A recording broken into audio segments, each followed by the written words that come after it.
Ever wonder where marine technicians and mechanics learn their skills? Well, some of them learn on the job and others go to places like North Atlantic Marine Services in Wareham, Massachusetts. Housed in a former car dealership, North Atlantic is a certified training campus for the Association of Marine Technicians, providing not only entry-level marine training, but also advanced technical training. The facility also offers classes to the average boater who wants to improve his or her marine-related skills, and it serves as a marine repair, storage, and maintenance shop.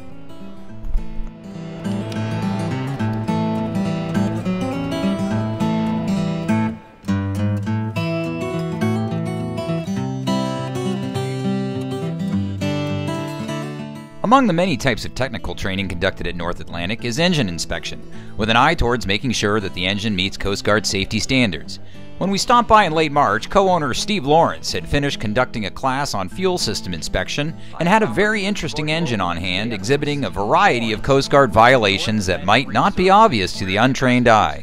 Now, one of the things that Steve and his crew do here at North Atlantic Marine Services is train technicians on how to recognize safety violations on engines. We have here a 1990 Mercruiser engine. It's an inboard engine that was taken off a vessel recently.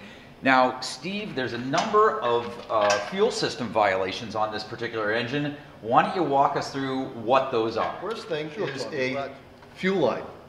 Fuel line itself is an automotive style fuel line.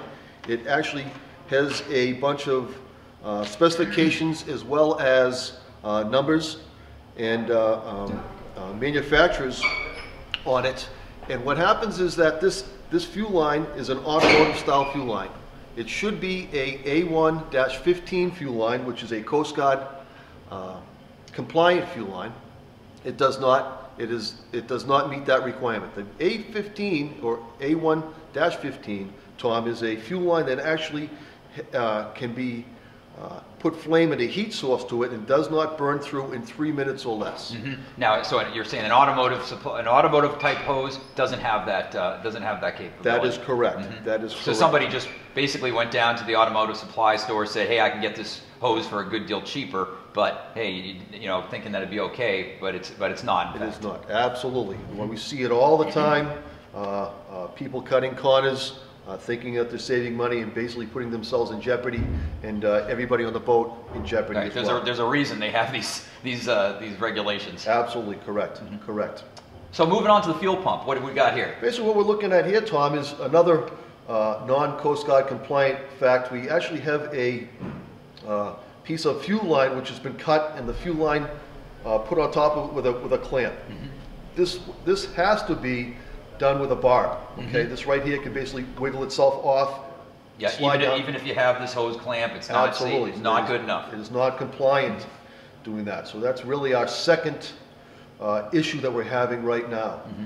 The third one, Tom, being this one right here. This is a fuel pump. It does not have the designation that is a marine fuel pump. And you normally find that as a sticker right on that. Absolutely correct. So you gotta look for correct. What that does is, to be a marine fuel pump or any kind of marine component, whether it's a fuel pump, starter, or alternator, okay, they actually take these. The manufacturer puts them into a gas environment or a gas fume environment and runs them. Mm-hmm. Okay, that allows them to be able to be ignition protected. Okay, without that sticker, we do not know that this is a ignition protected component. Uh-huh. In other words, we can't assume it is. Without that sticker, we are liable for it. We have to assume that it isn't. Okay? Makes sense. Just to be safe for our customers and for our own shop liability, as well as our own personal liability. Mm-hmm. Mm-hmm. From there, Tom, we move on to the next thing is the pressure line. A pressure line in a boat has to be made out of steel. Okay? Any pressure, any fuel that's being fed in a pressure line has to be a steel line. This, as we can see, is a rubber line. Mm-hmm. It does not meet the A1 15 burn rate, and it is connected to another piece of steel line which has been cut, forced on with a clamp. So I see. So once again, somebody went to the automotive supply store, got a piece of cheaper hose, and then just kind of spliced it into the system. Correct. Mm-hmm. Correct. Okay. Another very dangerous situation. From there, Tom, the last part of piece of the puzzle that's going on here is this right here. This is actually a fuel pump that's been hardwired into the ignition system, okay? This itself is extremely dangerous.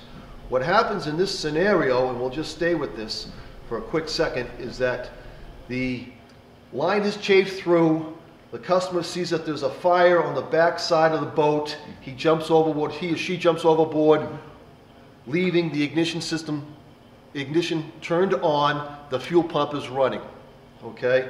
Basically dumping gasoline onto a fire, all kinds of issues and problems with that as we can imagine. This, to be Coast Guard compliant, this feed has to be through a oil pressure switch. The oil pressure switch will activate the fuel pump when the engine is in the cranking mode and has significant enough of pressure, or the engine is turned off, the fuel pump stops, allowing the fuel pump to stop.